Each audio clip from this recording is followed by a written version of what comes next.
Hello, guys. Hope you're doing good. And you saw Bangladesh again got trapped in their own trauma. मतलब पता नहीं क्या चल रहा है. As if they are extremely underconfident.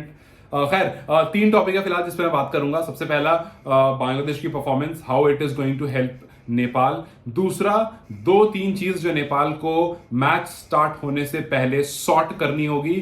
तीसरा, नेपाल का जो मीडिया डिपार्टमेंट है उसको लेकर के आई हैव फ्यू क्वेश्चंस जो मैं रेज करूंगा और जो मैं जाते जाते आपसे उस पर क्वेश्चन पूछता हुआ जाऊंगा. ठीक है, सबसे पहले बांग्लादेश की परफॉर्मेंस पर आते हैं. बांग्लादेश जो आपके ग्रुप में है, आप देखो क्यों मैं ये बात कह रहा था कि ग्रुप डी जो है वो अनसर्टेनिटीज वाला ग्रुप जरूर है, लेकिन यही वो ग्रुप है जहां से नेपाल आगे पहुंच सकता है अगर आपने प्लान्स अच्छे कर लिए तो.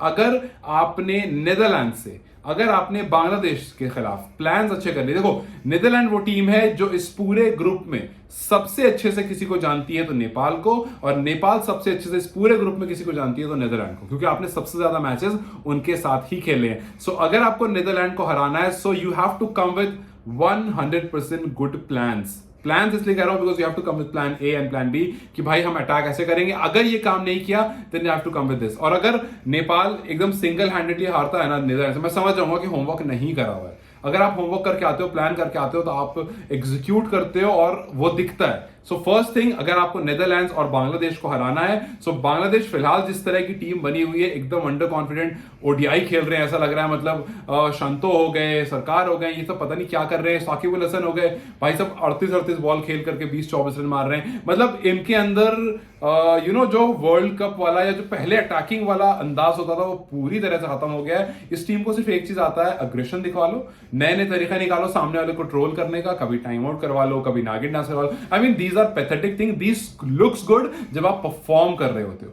एक टाइम पर ऑस्ट्रेलिया के एंड्रू साइमंस जो है वो सबसे ज्यादा इन कामों में आगे रहते थे, किसी को गाली देने में, किसी को उल्टा सीधा बोलने में. लेकिन Andrew Symonds was the guy जो टफ टाइम देता था अच्छे से अच्छे बॉलर को, और he was when he used to bowl, अच्छे से अच्छे बैटर को टफ टाइम देता. When you have performance in yourself ना, आपको जो करना है करो. Virat Kohli, he has performance in himself, और जब उसके अंदर परफॉर्मेंस होती है ना, वो ट्रोल भी करता है, वो एक्शन भी करता है, वो पूरे ग्राउंड में भागता रहता है, किसी को कुछ भी कहता है, बिकॉज उसको पता है कि जवाब देने पर जब आएगा तो वो जवाब देगा अपनी परफॉर्मेंस से. बांग्लादेश वो नहीं कर रहा. बांग्लादेश को भाई मैं ट्रोल आर्मी बनाओ भाई, यार वो फैंस वो काम कर लेंगे, आपका जो काम है वो काम आप करो. सो बांग्लादेश इस टाइम पर इस ग्रुप की बहुत अच्छी वीक लिंक बनी हुई है. आपके पास अच्छा मौका है do give a good look कि भाई कहां कहां कमजोरी है, कहां कहां क्या है, and then come and hit where it's the weakest. जहां पर सबसे कमजोर है वहां पर हिट करो, and then you will see कि नेपाल के सामने बांग्लादेश कुछ भी नहीं है. ठीक है. दूसरी चीज, नेपाल को फिलहाल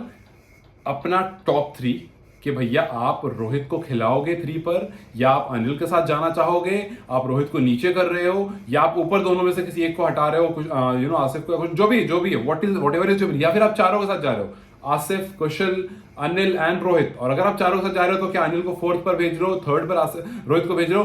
these are very important part. आप देखो आज किस तरह से रोहित शर्मा ने अपनी टीम को यूज करा. आज उसने यशस्वी को नहीं खिलाया, विच शोड कि there is a good possibility कि विराट और रोहित ओपन करेंगे और यशस्वी नहीं खेलेगा. आज जिस तरह से हुआ है, it showed this. Sanju Samson को मौका नहीं मिलेगा, इनको मौका मिला, भैया ने टाटा बाय बाय फिर खुद को कर दिया. ठीक है भाई, आप बैठो. पंत ने अच्छी बैटिंग करी, अच्छी विकेट कीपिंग करता है, पंत इज फाइनलाइज. आप देखो आज यूजी चहल से बॉलिंग नहीं करी, कुछ 7-8 बॉलर्स ने बॉलिंग करी, यूजी चहल ने बॉलिंग नहीं करी. सो ऐसे वार्म अप गेम्स खेले जाते हैं जब आपको पता होता है कि भाई मुझे ना जो डॉट्स है ना उनको फिल करना है, कि भाई यहां पर थोड़ा डाउटफुल से फिल कर लेना है. ये काम नेपाल को करना था अपने वार्म अप गेम में. एक हो नहीं पाया बारिश की वजह से, और नेपाल थोड़ी सी कंफ्यूज है फिलहाल. अनिल के साथ जाना है या नहीं जाना है, नेपाल डजंट नो. ललित राजवंशी के साथ जाना है कि सागर के साथ जाना है, it's a big question. But I think इतना प्रॉब्लमेटिक नहीं होना चाहिए at this moment. I think Sagar is a good call because he is looking good, तो ही लुक्स गुड. तो इसकी कॉल आपको लेनी है. सागर ललित आपको कॉल लेना है, बट एक डिफिकल्ट कॉल है अनिल और रोहित की, इनकी पोजीशन को लेकर के. आई थिंक के ये सिचुएशन के हिसाब से थोड़ी चेंज होनी चाहिए. अगर आप चारों के साथ जा रहे हो, जल्दी विकेट गिर जाती है तो गो विद अनिल. अगर विकेट थोड़ी रुक कर गिरती है तो go with Rohit, because Rohit is a very fantastic batter और वो दोनों तरह से खेलना जानता है. और उसने 3rd पर वेस्ट इंडीज के सामने सेंचुरी भी करी, एक 92 भी करा है, तो वो उस पोजीशन को अच्छे से जानता है. प्लस इज अ कैप्टन यार, सो ऑब्वियसली मतलब उसको पता है प्रेशर कैसे हैंडल करना है. ठीक है, वो खेल चुका है इन सब सिचुएशन में. सो आई थिंक थिंक कि नेपाल को थोड़ा सा ना प्री प्लान्ड होकर के आना पड़ेगा for its upcoming game, and आपके सामने जो चैलेंज सबसे बड़ा लेकर आएगा वो ऑब्वियसली साउथ अफ्रीका लेकर के आएगा, और आपको ध्यान लगाना पड़ेगा कि भाई साउथ अफ्रीका को किस तरह से खेलना है। दूसरा आपके सामने जो चैलेंज आएगा वो श्रीलंका का आएगा, बिकॉज उनके पास बॉलिंग यूनिट अच्छी है। श्रीलंका ने जब अभी रिसेंट में मैच खेला था अपने बहुत सारे बॉलर्स को यूज नहीं किया था, पथिराना को यूज नहीं किया था, आई थिंक उनका उनका कैप्टन ने बॉलिंग नहीं करी थी, सो 2-3 अच्छे बॉलर को उन्होंने यूज नहीं किया था। वरना अगर हसरंगा वगैरह बॉलिंग करने पाएंगे तो थोड़ा सा मुश्किल हो जाती है, because they are good T20 bowlers, ठीक है। तो आपको वो थोड़ा टफ टाइम दे सकते हैं, बट अगर आप विनिंग स्टार्ट करोगे तो आपका मोमेंटम जो होगा वो अच्छा होगा, आप थोड़ा सा ऊपर रहोगे, हेडसेट पर थोड़ा स्मूथ रहोगे, वहां से आप एग्जीक्यूट कर सकते हो। तो ये 2 चीज है जहां पर आपको काम करने की जरूरत है। एंड दीपेंद्र सिंह आयरी एंड कुशल मल्ला, ये तो वो प्लेयर है जिनको आपको सही से यूटिलाइज करना है। Please do not do this कि अगर मैच ऐसा चल रहा है कि आपके रन्स नहीं आ रहे हैं तो आपने दीपेंद्र को रोक के रख लिया कि भाई नहीं नहीं, 2 गिर गए, 3 गिर गए, 4 गिर गए, 5 गिर गए, आराम से आओ, नहीं भाई दीपेंद्र अभी आओगे जल्दी चले जाओगे। Trust Dipendra Singh Airee, he is your hero, he is that diamond जो अगर चमकने पर आएगा तो बवाल काट देगा। Trust him and also trust Kushal Bhurtel. Kushal Bhurtel को लेकर के मैं कुछ देख रहा था, कुछ लोग बहुत ट्रस्ट कर रहे हैं, कुछ लोग बहुत क्वेश्चन कर रहे हैं। I think he is a guy for big matches. I don't know why, मुझे एक बहुत ट्रस्ट है उस पर, and I am very sure कि Kushal will eventually come out victorious, और वो आपको ऐसे मैचेस में परफॉर्म करके देगा जहां पर आप कहोगे कि भाई ओपोनेंट टफ है। वो श्रीलंका के सामने परफॉर्म करेगा, वो साउथ अफ्रीका के सामने परफॉर्म करेगा। I am very sure, I have this gut feeling कि कुशल बुर्तल की परफॉर्मेंस आने वाली है। And Asif please do well यार, अगर टॉप ऑर्डर शॉट हो गया ना, नेपाल पूरी शॉट दिखने लगती है एकदम से, तो यहां पर थोड़ी सी चीज है। खैर, ये टीम के बारे में बात है। आपको मैं जरूर जानना चाहूंगा यार, आप 3rd पोजीशन पर किसको खिलाओगे? Who should play at number 3 for Nepal according to you, और सागर और ललित में से आप किसको खिलाना चाहोगे? एंड अगर जाते जाते बता ही रहे, हम डिस्कस कर ही रहे हैं, तो दीपेंद्र सिंह आयरी की क्या पोजीशन होनी चाहिए इस टीम में, आप मुझे वो भी बता देना। खैर, आता हूं लास्ट बात पे, जो शायद उतनी बड़ी नहीं है, बट मुझे लगता है इस पर थोड़ा सा ध्यान ज्यादा देना था। मैं बात कर रहा हूं कैन का जो ऑफिशियल पेज है उसकी। इसको देख करके मुझे ये समझ में आ रहा है, मैंने अपने लैपटॉप इसलिए हाथ में डाला because I want to show you this. मैंने इसको देखकर मुझे समझ में ये आया कि जो एक्साइटमेंट क्रिएट की जाती है ना, शायद वो क्रिएट नहीं की जा रही है। आपने सिस्टम पर बैठ करके सी दिस कैनवा, फोटोशॉप, इस पर आपने काम कर करके ये जो बना रखा है ना आपने, दिस शोज के कितना 1 day to go, I mean 2 days to go, 3 days to go, इस तरह से बहुत दिन से मैं देख रहा हूं चल रहा है। आज कल जाकर के फाइनली आपका मीडिया डिपार्टमेंट वहां पहुंचा है। I mean why so let?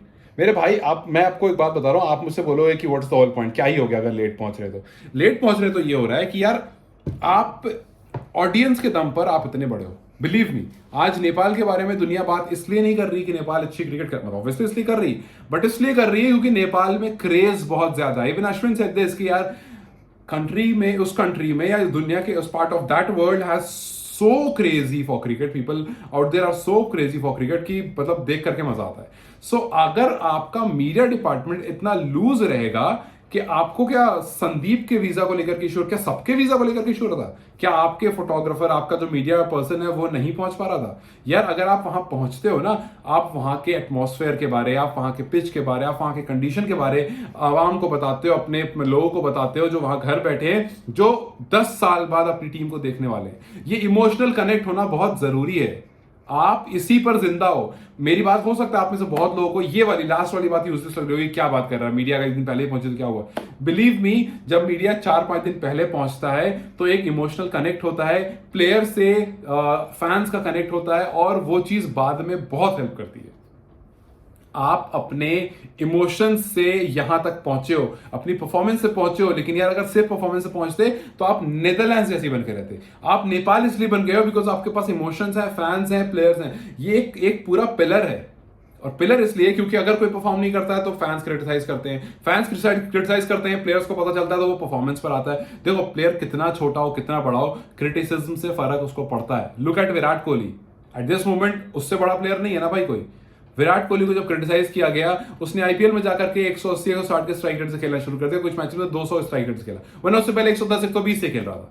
Criticism का फर्क पड़ता है, बट कंस्ट्रक्टिव क्रिटिसिज्म होना चाहिए, पॉजिटिव वे में होना चाहिए। और जब एक कंट्री में ये होता है, ये सब कुछ, it's like one thing is connected to another.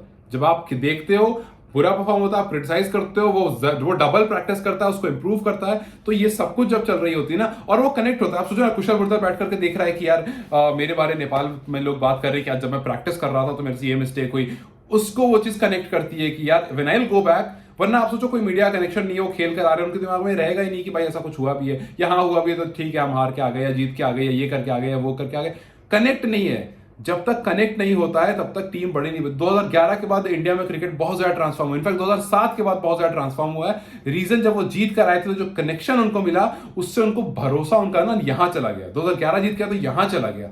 So connection important होता है, परफॉर्मेंस इंपॉर्टेंट होती है, बट कनेक्शन बहुत इंपॉर्टेंट होगा। सो ये भी मेरे लिए एक बिग पॉइंट ऑफ कंसर्न है कि क्यों आखिर मीडिया डिपार्टमेंट इतना देर बाद पहुंचा। एक दिन या 2 दिन पहले आप पहुंचते हो वर्ल्ड कप एक बड़े इवेंट से, तो आई थिंक कि यहां पर कैन की जिम्मेदारी थोड़ी सी कहीं ना कहीं वहां पर मुझे लूप होल दिख रहा है। और बहुत सारी चीजों में मुझे लग रहा है कि बोर्ड जो है वो थोड़ा 19-20 कर रहा है, जिसकी वजह से बहुत सारे लूप होल यहां बैठे बैठे दिख रहे हैं। सो खैर, ये 2-3 बातें इस बारे में बात करना था। I really want you to give your valuable comments on first this media department, second number 3 पर आपके लिए कौन बेहतर है, ललित या सागर, उनमें से कौन बेहतर है, एंड दीपेंद्र सिंह आर्य की बेस्ट पोजीशन कौन होगी। Do let me know in the comment section, if possible I will try to reply each and everyone, and then we'll have a conversation on that. Till then, you guys take care. And